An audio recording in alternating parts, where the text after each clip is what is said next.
El gobierno del presidente Duque, a principio de su gobierno, iniciado en el año 2018, radicó, a través de su ministro de Hacienda, Alberto Carrasquilla, el proyecto de ley denominado Ley de Financiamiento. Fruto del trámite interno surtido en el Congreso de la República, se expidió la Ley 1943 del 26 de diciembre de 2018. En dicha ley se tratan aspectos importantes relacionados con el impuesto a las ventas, el impuesto al consumo, al patrimonio, el impuesto a la renta, tanto para personas jurídicas como naturales. El impuesto a los dividendos, la normalización tributaria para aquellos contribuyentes que han omitido activos o incluidos pasivos inexistentes en sus declaraciones tributarias, la terminación por mutuo acuerdo y conciliaciones ante el contencioso administrativo, la economía naranja, las megainversiones y la reestructuración de la DIAN, entre otros. Una vez expedida la ley y surtido su trámite de publicidad en el Diario Oficial, la misma fue objeto de múltiples demandas de inconstitucionalidad ante la Corte Constitucional. Algunas sobre artículos específicos de la ley y otras sobre la totalidad de los artículos de la misma, la cual fue interpuesta por el ciudadano Germán Vargas Lleras. Hecho el estudio de constitucionalidad por la Alta Corte, la misma fue declarada inexequible por vicios de trámite y le otorgó efectos diferidos hasta el 31 de diciembre de 2019. Es decir, que tiene vigencia por todo el periodo gravable de 2019, no afecta a situaciones jurídicas consolidadas durante su vigencia. Definitivamente estoy de acuerdo con la Corte Constitucional, puesto que esta ley no tuvo el debido proceso. Adicionalmente, no cumple con los principios tributarios y uno de ellos es la progresividad. Esta ley es determinantemente regresiva para los colombianos. Creo que primero tenemos que tener el sentido claro de obligaciones y derechos desde el punto de vista del ciudadano para poder asumir un aumento progresivo de estas tarifas.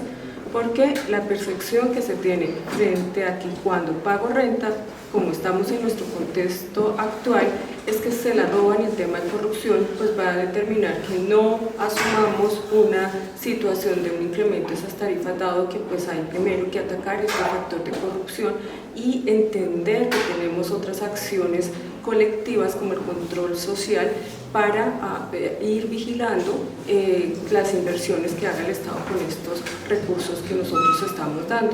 Si no hacemos ese trabajo primero, pues difícil sería decir, asumir una posición de un incremento porcentual a la declaración de renta. No estoy de acuerdo con el impuesto del 2% que van a cobrar a los bienes inmuebles. ¿Por qué?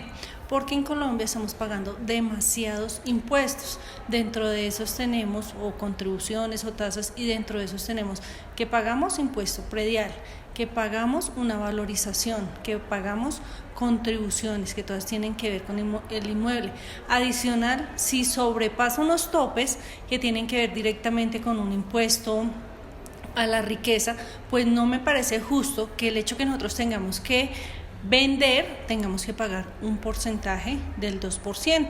Los efectos del fallo de la Corte Constitucional, el 22 de octubre de 2019 radicó ante el Congreso de la República el proyecto de reforma tributaria, por medio de la cual se adoptan normas para la promoción del crecimiento económico, la inversión, el fortalecimiento de las finanzas públicas y la progresividad, equidad y eficiencia del sistema tributario, de acuerdo con los objetos que sobre la materia impulsaron la Ley 1943 de 2018 y se dictan otras disposiciones, para que sea discutido en plenarias de Senado y Cámara.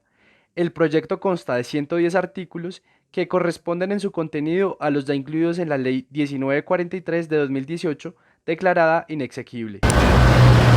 Bueno, los beneficios tributarios que trae el proyecto de reforma son más enfocados hacia las personas jurídicas que hacia las personas naturales, ya que la OCDE, la Organización del Comercio y el Desarrollo Económico, le dice a los países que quieran pertenecer a su grupo que tienen que ampliar la base gravable, pero respecto a las personas naturales. Es así que la tarifa del impuesto a la renta para estas personas se va a incrementar a un 35, un 37 y un 39%. Es decir, que las personas naturales van a tributar más, mientras que las personas jurídicas su tarifa del impuesto a la renta se va a disminuir en un 30%, a un 30%. ¿Sí? Lo mismo, van a poder normalizar sus activos y sus pasivos que son inexistentes, que no hayan declarado en sus tributos en los años anteriores. En otra parte también las megainversiones la terminación y normalización de sus activos en aquellos proyectos que están en el contencioso administrativo. De otra parte también, el impuesto a las ventas se va a incrementar para aquellas personas que estaban dentro de la parte de los servicios excluidos, tales como aquellas cirugías que son de tipo digamos, de reconstrucción, pero en la parte de belleza, que tiene que ver que ahora las personas que se quieran hacer una cirugía van a pagar un IVA del 19%. ¿Listo? Ahora, para las personas naturales, ¿en qué les va a afectar? Pues lógicamente que van a tener que pagar más impuesto. ¿Por qué? Porque sus tarifas se van a incrementar. Lógicamente tenemos que esperar que ese proyecto de reforma tributaria sea debatido tanto en el Senado como en la Cámara para que salga una reforma tributaria, pero ya firmada por el presidente de la República y que surta todos los efectos dentro del mismo Congreso, como son el de la publicidad, que fue el que falló la ley 1943, porque no lo incluyeron en la Gaceta del Congreso. Entonces, una vez se debatan estos 110 artículos que el ministro de Hacienda, Alberto Carrasquilla, radicó ante el Congreso de la República, saldrá una ley que regirá, pero ya a partir del año 2020, a partir del 1 de enero del 2020, que tendrán que tanto las personas naturales como jurídicas aplicar en la tributación a partir de ese año. Al ser un Estado fiscalista, lo que se busca con estas reformas tributarias es conseguir a toda costa recursos para su funcionamiento, siempre con el mismo discurso elocuente de disminuir el déficit fiscal en las finanzas de la nación, a costa del bolsillo de los colombianos, quienes son los que tienen que asumir las altas cargas de tributación, so pena de ser castigados con sanciones monstruosas e intereses de mora por el no pago oportuno de sus impuestos. Mientras que, para las grandes empresas nacionales e inversionistas extranjeros, se contemplan beneficios fiscales con los que hacen mejorar sus utilidades a ser repartidas entre un grupo de selecto de empresarios.